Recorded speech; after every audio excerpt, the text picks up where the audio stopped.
ठीक है जी, 3.2 चीज़ थी हमारे पास के डिज़ाइन एल्गोरिदम, वो भी अब कर लिया। 3.3 पे आ जाते हैं, यहाँ चेकिंग दी सॉल्यूशन एल्गोरिदम।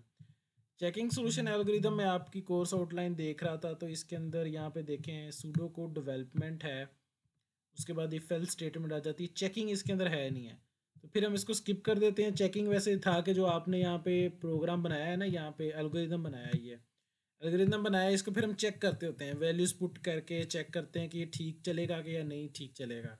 तो ये बेसिकली चेकिंग होती है। तो वही 3 एग्जांपल्स को उसने चेक किया हुआ था। अगर आप खुद करना चाहते हैं तो यही है कि आपने नंबर 1 लिया 10, नंबर 2 लिया 40, तो आंसर क्या आना चाहिए, 60 आना चाहिए। तो वो चेक करते हैं पुट करके वैल्यूज़ कि फर्स्ट पास में पहली लाइन रन होगी तो क्या आएगा, दूसरी लाइन रन होगी तो क्या आएगा, तीसरी लाइन रन होगी तो क्या आएगा। तो ये डेस चेकिंग होती है। तो फिर इसको हम स्किप कर जाते हैं और हम नेक्स्ट चैप्टर पे चलते हैं, जिसके अंदर उसने कहा if and L statement. Chapter 4 है। अच्छा, अब इसके अंदर बेसिकली क्या चीज़ है कि अगर आपके पास पहले तो जितनी भी चीज़ें थी जो हमने पहले एग्जांपल की हैं, उसमें क्या था कि आप 3 प्लस करते थे, 3 इज इक्वल टू दबाते थे। सारे डिसीजंस आप खुद करते हैं, मतलब आदमी करता है सारे डिसीजन। ठीक है। अब क्या केस है, अब नेक्स्ट केस ये है कि अगर कंप्यूटर ने कुछ चीज़ डिसाइड करनी हो, आप चाहती हो कि सॉफ्टवेयर खुद कुछ डिसाइड करे एंड देन खुद फैसला करे कि क्या करना है।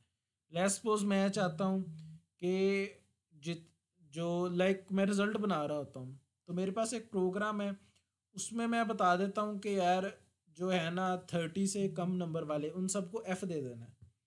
अब मैं ये भी नहीं देखता कि किस किस के स्टूडेंट्स कम है, किस किस स्टूडेंट्स के नंबर जो हैं वो 30 से कम है, मैं ये नहीं देखता।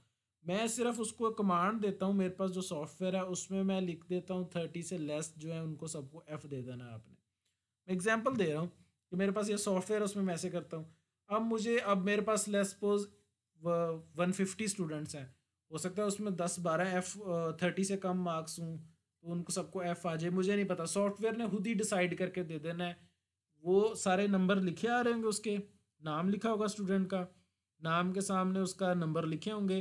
वो खुद ही देख लेगा कि किसके नंबर 30 से कम है और जिसके 30 से कम होंगे उसको एफ कर देगा।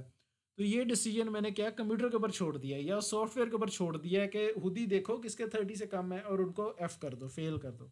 तो इस तरह का अगर किसी प्रोग्राम में डिसीजन करना हो, तो फिर उसके लिए हम कैसे एल्गोरिदम लिखेंगे, तो ये बेसिकली उसके ऊपर डील करता है। तो यहाँ पे जिस तरह मैंने आपको कहा था कि 30 से कम मार्क्स हैं, तो अगर लेस देन लिखना होगा तो ये साइन शो करेंगे, ग्रेटर देन लिखना होगा तो ये करेंगे, इक्वल लिखना होगा तो ये करेंगे, लेस देन इक्वल टू ये होगा, ग्रेटर देन इक्वल टू ये होगा, और नॉट इक्वल टू को हम इस सिंबल से शो करेंगे जब हमने एल्गोरिदम लिखना है। ठीक हो गया। अब simple selection, simple if statement. If statement क्या है? अब क्या है हमारे पास, सिंपल सी है कि यहाँ पे सिंपल सी एग्जांपल है। इफ का मतलब होता है अगर, अगर अकाउंट बैलेंस जो है वो $300 से कम है, तीन मतलब अकाउंट, ये कोई प्रोग्राम है, उसमें क्या कह रहा है कि सॉफ्टवेयर होगा, उसमें वो बता रहा है कि यार, मतलब मैं तो आपको ये स्टेटमेंट लिखी हुई है, ये बेसिकली एल्गोरिदम लिखा हुआ है, मैं इसका मतलब बता रहा हूँ आपको, बाद में ये एल्गोरिदम आपने खुद लिखना होगा। तो ये तो एक लिखा लिखा एल्गोरिदम है, एग्जाम्पल दी हुई है, लिखा हुआ है कि अगर इफ़ अकाउंट का बैलेंस जो है वो ₹300 से कम है, देन सर्विस चार्जेस ₹5 लगेंगे। सर्विस चार्जेस इक्वल टू ₹5 लगेंगे। और क्या होगा, अगर ये कम है ये चार्जेस लगेंगे और ये नहीं चलेगा और यहाँ पे एंड हो जाएगा। एंड इफ लिखा हुआ है ये, कि जो इफ की स्टेटमेंट है वो यहाँ पे एंड हो जाएगी।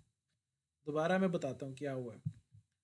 इफ अगर अकाउंट बैलेंस लेस देन 300 है, देन ये वाली स्टेटमेंट रन होगी और उसके बाद एंड हो जाएगा, क्योंकि अकाउंट बैलेंस लेस देन है।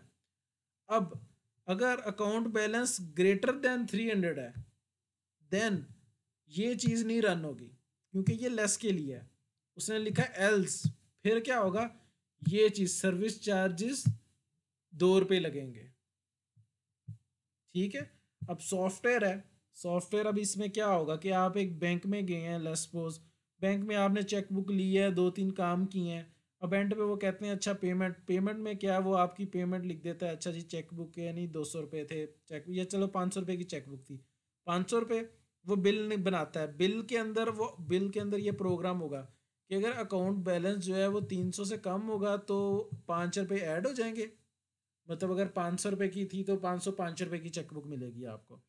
अगर 300 से ज़्यादा है बैलेंस है तो फिर 2 रुपये ऐड होंगे, मतलब 502 रुपये की चेकबुक आपको मिलेगी। ठीक है। अगर तो बैलेंस 300 से कम है तो पहली लाइन चलेगी और ख़त्म हो जाएगा। अगर बैलेंस 300 से ज़्यादा है तो पहली लाइन नहीं चलेगी, फिर एल्स वाली चलेगी, दूसरी लाइन। ठीक है। और फिर एंड हो जाएगा वो प्रोग्राम। तो मेरा ख्याल अब आपको इफ़ एल्स की समझ आ गई है। इफ़ का मतलब है कि जो स्टेटमेंट लिखी होती है अगर वो सच हो जाती है तो ये चीज़ चलेगी। अगर ये स्टेटमेंट जो लिखी हुई है ये सच नहीं होती तो फिर एल्स वाली स्टेटमेंट चलती होती है प्रोग्राम में, मतलब ये वाली फिर स्किप हो जाती है। तो ये मैं आपको बता रहा था कि कंप्यूटर फैसला खुद ही कर रहा है, खुद ही फैसला कर रहा है कि या ये चलानी है या उसने ये चलानी है। वो कैसे फैसला कर रहा है वो मैंने बता दिया उसको कि यार जिसके अगर 300 से कम होगा तो ये वाली चलानी है, अगर 300 से ज़्यादा होगा मतलब ये वाली स्टेटमेंट गलत हो जाएगी तो ये वाला चला देना। ठीक हो गया। तो ये सिंपल मेरे पास इफ़ स्टेटमेंट थी। मेरा ख्याल अब आपको थोड़ी सी इसकी इफ़ की समझ आ गई होगी। ठीक है।